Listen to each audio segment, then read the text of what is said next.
આ બાજુ ચૈત્રી પૂનમના પાવન પર્વેમાં બહુચરના દર્શનાર્થે જઈ રહેલા માઈ ભક્તો કાળમુખા અકસ્માતનો ભોગ બન્યા. મહેસાણા જિલ્લાના બહુચરાજી પાસે આવેલા નવા દિલવાડા નજીક મોડી રાત્રે એક બેફામ ટ્રક ચાલકે પદયાત્રીઓના સંઘને અડફેટે લેતા અરેરાટી વ્યાપી ગઈ. આ કરુણ ઘટના બે માઈ ભક્તના ઘટના સ્થળે જ કમકમાટી ભર્યા મોત નીપજ્યા, જ્યારે અન્ય 8 શ્રદ્ધાળુઓ ગંભીર રીતે ઇજાગ્રસ્ત થયા. સિદ્ધપુર તાલુકાના ધનાવાડા ગામના લોકો અકસ્માતનો ભોગ બન્યા. ભક્તિમય માહોલના નવા દિલવાડા પાસે શોકમાં પરિવર્તિત થઈ ગયો. મોડી રાત્રે બનેલી આ ઘટનાને પગલે હાઈવે પર લોકોના ટોળે ઉમટી પડ્યા. અકસ્માત બાદ ટ્રક ચાલક મદદ કરવાને બદલે સ્થળેથી ફરાર થઈ ગયો હતો. સુરતના લિંબાયતમાં મકાનમાં ભીષણ આગમાં 4 મહિલા સહિત 5 જીવતા ભૂંજાયા. અમદાવાદ અને સુરતના મકાનમાં આગ લાગતા અફરાતફરી મચી ગઈ. અમદાવાદના નારણપુરા ચામુંડાનગરના અવની કોમ્પ્લેક્સમાં એક મકાનમાં ગેસનો બાટલો ફાટતા ઘરમાં સૂતેલા 5 જેટલા લોકો દાઝી ગયા હતા. મકાનમાં પાણીનો મારો ચલાવી આગને કાબૂમાં લીધી. આ બ્લાસ્ટ એટલો જોરદાર હતો કે મકાનનો લોખંડનો દરવાજો પણ તૂટીને સામે અન્ય મકાન પર અથડાયો હતો. સાથે જ આજુબાજુના 2 મકાનના બારી બારણાના કાચ પણ તૂટી ગયા હતા. તો સુરતના લિંબાયતમાં પણ એક મકાનમાં આગ લાગતા 5 લોકોના મોત થયા છે. સુરતના લિંબાયત વિસ્તારમાં આવેલી મીઠી ખાડી પાસે 2 માળના મકાનમાં સાડીઓનું કામ ચાલતું હતું, જેથી ઘરમાં સાડીઓ પેક કરવાના ફોર્મ સીટ અને સાડીઓનો જથ્થો રાખવામાં આવ્યો હતો. જે દરમિયાન ઇલેક્ટ્રિક સ્વિચબોર્ડમાં તણખા જરતા આગળ પડેલા ફોર્મમાં આગ લાગી હતી. અચાનક આગ પ્રસરીને પાસે જ મૂકેલા સાડીના જથ્થા અને જ્વલનશીલ કેમિકલ પર પ્રસરતા આગે વિકરાળ સ્વરૂપ ધારણ કરી લીધું. ઘરમાંથી ધુમાડાના ગોટે ગોટા બહાર નીકળતા આસપાસના લોકો પણ ભયભીત થઈ ગયા હતા અને ત્વરિત ફાયર વિભાગને જાણ કરવામાં આવી હતી. ઘટનાની ગંભીરતાને ધ્યાને રાખીને વાન દરવાજા અને ડુંભાલ ફાયર વિભાગનો કાફલો તાત્કાલિક ઘટના સ્થળે પહોંચ્યો. મકાનમાંથી એક જ પરિવારના 5 સભ્યોને બેશુદ્ધ હાલતમાં જોઈને અવાક રહી ગયા હતા. તાત્કાલિક તમામને સહારા દરવાજા ખાતે આવેલ સ્મીમેર હોસ્પિટલમાં સારવાર અર્થે દાખલ કરવામાં આવ્યા. જોકે પ્રાથમિક સારવાર મળે તે પહેલા જ તમામના મોત નીપજ્યા. ફોર્મ આગ ન પકડતું હોવાથી ધુમાડો ફેલાયો હતો, જેથી તેમાં રહેલા કેમિકલવાળા ધુમાડાને કારણે ઘરમાં રહેલી 4 મહિલા સહિત એક બાળકનું ગૂંગળામણથી મોત નીપજ્યું. એક જ પરિવારના લોકોના મોત થતા અરેરાટી વ્યાપી. ઘરમાંથી 2 ગેસના સિલિન્ડર પણ મળી આવ્યા હતા, જોકે તે ફાટ્યા ન હતા. અમદાવાદમાં પ્રેમ પ્રકરણમાં યુવકે પ્રેમિકાની રિક્ષાને આગ લગાવી દીધી. પહેલા રિક્ષા પર ફરતી બાજુ પેટ્રોલ છાંટ્યું, રિક્ષાની પાસે પણ પેટ્રોલ નાખ્યું. પછી યુવકે દૂર જઈને દિવાસળીથી આગ ચાપી અને ભળભળ સળગવા લાગી રિક્ષા. ઘટના અમદાવાદના ગાયકવાડ હવેલી વિસ્તારની છે, જ્યાં પ્રેમી યુવકે પ્રેમિકાની બહેનની રિક્ષામાં આગ લગાવી દીધી. એએમસીના કોન્ટ્રાક્ટ બેઝ પર કામ કરતા યુવકે રાતના સમયે આવીને બહાર પાર્ક કરેલી રિક્ષામાં આગ ચાંપી દીધી, જેથી સમગ્ર રિક્ષા બળીને ખાખ થઈ ગઈ. સગીરા રિક્ષા ચાલકની પત્ની નાની બહેન હોવાથી રિક્ષા સળગાવી દીધી. વડોદરાના પદમલા ગામે જૂની અદાવતમાં અથડામણ, પથ્થરનો થયો વરસાદ. 2 જૂથ સામસામે આવી ગયા અને થયો પથ્થરોનો વરસાદ. ફોડ્યા એકબીજાના માથા અને મચી ગઈ નાસભાગ.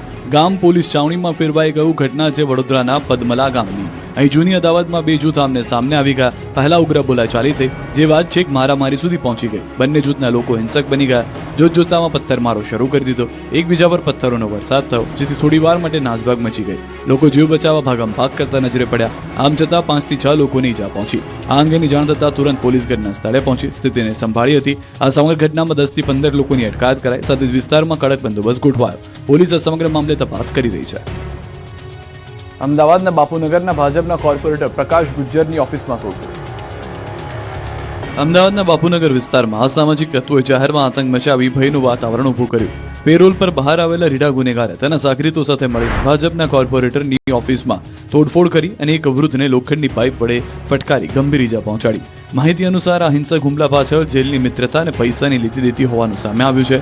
ફરિયાદી નલિન મિસ્ત્રીને પુત્ર દેવાંગ અગાઉ સાબરમતી જેલમાં હતો, જ્યાં તેની મુલાકાત આરોપી જીગર પટેલ ઉર્ફે જીગર કાઠિયાવાડી સાથે થઈ હતી. પેરોલ પર બહાર આવેલા જીગરે ગત 28મી માર્ચના રોજ દેવાંગ પાસે ખર્ચાના પૈસાની માંગણી કરી, જે બાબતે બંને વચ્ચે નિકોલમાં ઘર્ષણ થયું. આ જૂની અદાવત રાખીને 30મી માર્ચની મોડી રાત્રે જીગર કાઠિયાવાડી, તેનો ભાઈ સેવુલ પટેલ અને અન્ય સાગરીતો હથિયારો સાથે નલિનભાઈના ઘરે પહોંચ્યા. આરોપીઓ ત્યાં તોડફોડ શરૂ કરી. ગુજરાત હાઉસિંગ બોર્ડ પાસે આવેલી ભાજપના બાપુનગરના કોર્પોરેટર પ્રકાશ ગુર્જરની ઓફિસની બહાર રાખેલી તિજોરી, બોર્ડ અને શેડના પંખામાં તોડફોડ કરી. અસામાજિક તત્વોએ આસપાસ પાર્ક કરેલા રહીશોના વાહનોના કાચ તોડી નાખ્યા. દેવાંગ ન મળતા આરોપીઓએ તેના પિતા નલિનભાઈને ગાળો આપી જાનથી મારી નાખવાની ધમકી આપી અને લોખંડની પાઇપ વડે હુમલો કરી ઈજા પહોંચાડી.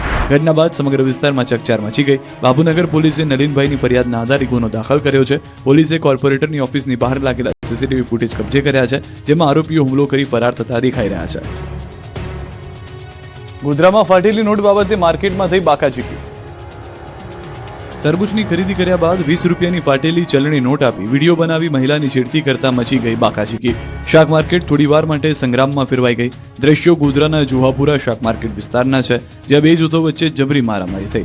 તરબૂચની ખરીદી કર્યા બાદ 20 રૂપિયાની ફાટેલી ચલણી નોટ બાબતે મહિલાનો વિડીયો ઉતારી છેડતી કરવા બાબતે બબાલ કરી વાત છેક મારામારી સુધી પહોંચી ગઈ. કેળાની લારી ચલાવતા ઈસમ દ્વારા આપેલી 20 રૂપિયાની ચલણી નોટ તરબૂચની લારી ચલાવતા ઈસમને ન સ્વીકારતા મહિલાએ ચલણી નોટ કેળાની લારી ચલાવતા ઈસમને પરત કરવા જતા વિડીયો બનાવી મહિલાને હાથ પકડી છેડતીનો આક્ષેપ છે.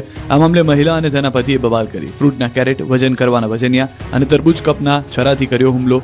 સમગ્ર ઘટનામાં 3 વ્યક્તિઓએ પહોંચી છે ઈજા. સમગ્ર મામલે પોલીસે ફરિયાદ નોંધી તપાસ શરૂ કરી છે. ગઢડામાં યુવતીને હેરાન કરવા બાબતે યુવકની તોલાઈ. પહેલા 3-4 લોકોએ પકડ્યો અને પછી અન્ય લોકોએ લાકડીએ યુવકને માર્યો. જમીન પર પડી ગયા બાદ યુવતી પણ તૂટી પડી. યુવતી હેરાન કરવાની બરાબરની સજા બોટાદના ગઢડાના નિગાળા ગામના યુવકને મળી. ભર બજારમાં મિત કાસુદરિયા નામના યુવકે યુવતીને હેરાન કરી, જે વાતનો ખાર રાખીને 3-4 શખ્સો ધસી આવીને યુવકની ધુલાઈ કરી નાખી. ગામની બજારમાં યુવકને પકડીને લાકડીએ ઢોર માર મારવામાં આવ્યો, જે બાદ જમીન પર પાડીને ઢીકાપાટુનો માર મારી મેથી પાક ચખાડ્યો. એક યુવતી પણ જંગમાં કૂદી હતી. યુવકને બરાબરનો મેથી પાક ચખાડ્યો હતો, જેથી કેટલાક લોકો ભેગા થઈ ગયા હતા. યુવકને છોડાવ્યો હતો. આ અંગેની 3 શખ્સો સામે ફરિયાદ થઈ. પોલીસે ફરિયાદના આધારે એક આરોપીની ધરપકડ કરી. પોલીસે ફરાર 2 આરોપીની શોધખોળ શરૂ કરી. ખેડાના અસલાલીમાં લેન્ડ જેહાદના આક્ષેપ સાથે ગ્રામજનોનું હલ્લાબોલ. ખેડાના અસલાલીમાં ડેમોગ્રાફિક ચેન્જ અને લેન્ડ જેહાદના આક્ષેપ સાથે ગ્રામજનોએ વિરોધ કરીને કલેક્ટરને આવેદનપત્ર આપ્યું. અસલાલીમાં ડિવાઇન ઇન્ફ્રા અને ક્રાઉન રિયાલિટીની સ્કીમમાં ફક્ત એક જ સમુદાયને મકાન આપતા હોવાનો વિરોધ કર્યો. ફક્ત મુસ્લિમો માટે એવા પ્રચાર સાથે આવાસ યોજના ચલાવાતી હોવાના આક્ષેપથી સ્થાનિકોમાં ભારે રોષ જોવા મળ્યો. અમદાવાદના જુહાપુરા અને બાપુનગરથી ષડયંત્રપૂર્વક ખેડામાં જમીન મકાન ખરીદતા હોવાની કલેક્ટરને રજૂઆત કરી. વિવાદિત આવાસ યોજનાની જમીન અગાઉ ગ્રામ પંચાયતની હોવાની ચર્ચાને પગલે તટસ્થ તપાસની માંગ ઉઠી. હિન્દુ બહુમતીવાળા વિસ્તારોમાં શાંતિ જાળવવા ખેડામાં તાત્કાલિક અશાંતધારો લાગુ કરવા ગ્રામજનોએ માંગણી કરી. જો વહીવટીતંત્ર દ્વારા કડક કાર્યવાહી નહીં થાય તો આગામી દિવસોમાં ઉગ્ર આંદોલન કરવાની ગ્રામજનોએ ચીમકી આપી. મામલાની ગંભીરતાને જોતા કલેક્ટર ઉપરાંત વડાપ્રધાન અને મુખ્યમંત્રીને પણ આવેદનની નકલ મોકલી. નવસારીના વિજલપુરમાં બીમારી મટાડવાની લાલચે ધર્મ પરિવર્તન કરાતા હિન્દુ સંગઠનો લાલકો. નવસારીના ગ્રામ્ય વિસ્તારો બાદ હવે શહેરી વિસ્તારમાં પણ કથિત ધર્માંતરણનું દૂષણ પ્રવેશ્યું છે. શહેરના વિજલપુર વિસ્તારમાં ધર્મ પરિવર્તનની પ્રવૃત્તિ ચાલતી હોવાના આક્ષેપોથી ખળભળાટ મચી ગયો છે. વિજલપુરના રેવાનગર વિસ્તારમાં રહેતી એક મહિલાના પતિ લાંબા સમયથી બીમાર હતા. આરોપ છે કે ખ્રિસ્તી ધર્મ પ્રચારકોએ મહિલાને તેના પતિને પ્રાર્થના દ્વારા સ્વસ્થ કરવાની લાલચ આપી હતી. મહિલાનો દાવો છે કે તેને ચર્ચમાં પ્રાર્થના કરવા લઈ જઈને ખ્રિસ્તી ધર્મ અપનાવવા માટે પ્રોત્સાહિત કરવાનો પ્રયાસ કરવામાં આવ્યો. પ્રચારકો દ્વારા એવો દાવો કરવામાં આવ્યો હતો કે ચર્ચમાં પ્રાર્થના કરવાથી ગમે તેવી ગંભીર બીમારીઓમાંથી છુટકારો મળી શકે છે. આ ઘટનાનો પર્દાફાશ થતાં જ સ્થાનિક હિન્દુ સંગઠનો લાલઘૂમ થયા. વિરોધ પ્રદર્શન કરવામાં આવ્યું. હિન્દુ સંગઠનોએ આક્ષેપ કર્યો કે ગરીબ અને ભોળા લોકોને લાલચ આપીને ધર્માંતરણ કરાવવાનું મોટું રેકેટ ચાલી રહ્યું છે. જૂનાગઢ પટેલ કેળવણી મંડળનો વિવાદ વકર્યો. ટ્રસ્ટીને હટાવવા વાલીઓએ કર્યા ઉપવાસ. ટ્રસ્ટીના પરિવાર સામે ગંભીર આક્ષેપોની જડી વરસાદ. જૂનાગઢમાં આવેલી પ્રતિષ્ઠિત સંસ્થા પટેલ કેળવણી મંડળ સંચાલિત ગર્લ્સ હોસ્ટેલનો વિવાદ હવે ચરમસીમાએ પહોંચ્યો. ટ્રસ્ટી કાંતિ ફળદુ અને તેમના પુત્રની દાદાગીરી સામે વાલીઓએ મોરચો માંડ્યો. લાંબા સમયથી ચાલી રહેલા વિવાદમાં હવે વાલીઓ આંદોલનના માર્ગે ઉતર્યા. મેનેજિંગ ટ્રસ્ટી કાંતિ ફળદુના રાજીનામાની માંગ સાથે વાલીઓ ઉપવાસ પર બેઠા છે. આ વિવાદમાં રાજકીય ભૂકંપ ત્યારે આવ્યો જ્યારે સ્થાનિક ધારાસભ્યોએ આંદોલનકારી વાલીઓની મુલાકાત લીધી અને ટ્રસ્ટીના પરિવાર સામે ગંભીર આક્ષેપ લગાવ્યા. ટ્રસ્ટીના પુત્રનો વિવાદિત ઓડિયો વાયરલ થતા અનુસૂચિત જાતિના લોકોમાં રોષ ફેલાયો. ધારાસભ્ય સંજય કોરડિયાએ ચેતન ફળદુના વાયરલ વિડીયોને લઈને આકરા પ્રહાર કર્યા. આ પટેલ સમાજની લડાઈ છે, ત્યારે આ લડાઈમાં અનુસૂચિત જાતિ વિશે અભદ્ર વાત કરવી એ ખૂબ જ નિંદનીય બાબત છે. આ વિવાદ હવે માત્ર રાજીનામા પૂરતો મર્યાદિત રહ્યો નથી, પરંતુ સંસ્થાના આર્થિક વહીવટને લઈને પણ ગંભીર સવાલો ઊભા થયા છે. જામખંભાળિયાની બજારમાં ભર ઉનાળે પાણીની રેલમછેલ થઈ ગઈ.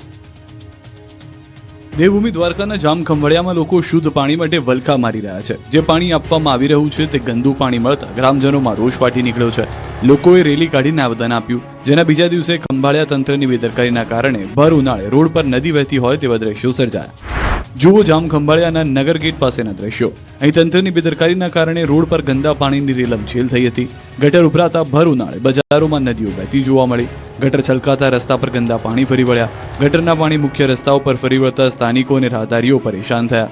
ઉભરાતી ગટરના ગંદા પાણી દુકાનોના ઓટલા સુધી પહોંચતા વેપારીઓ મુશ્કેલીમાં મુકાયા. દુર્ગંધ મારતા પાણીમાંથી રાહદારીઓ પસાર થવા મજબૂર બન્યા. સ્થાનિકો દ્વારા અનેક વખત પાલિકા તંત્રને રજૂઆત કરવા છતાં કોઈ કાર્યવાહી ન થઈ, જેથી ફરી એકવાર લોકોને ગંદા પાણીમાંથી પસાર થવું પડ્યું. ખેડાના એનઆરઆઈ ગામ પિંજમાં પાણીનો કકળાટ છે. પંચાયતની પાણીના ટેન્કરમાંથી મરેલો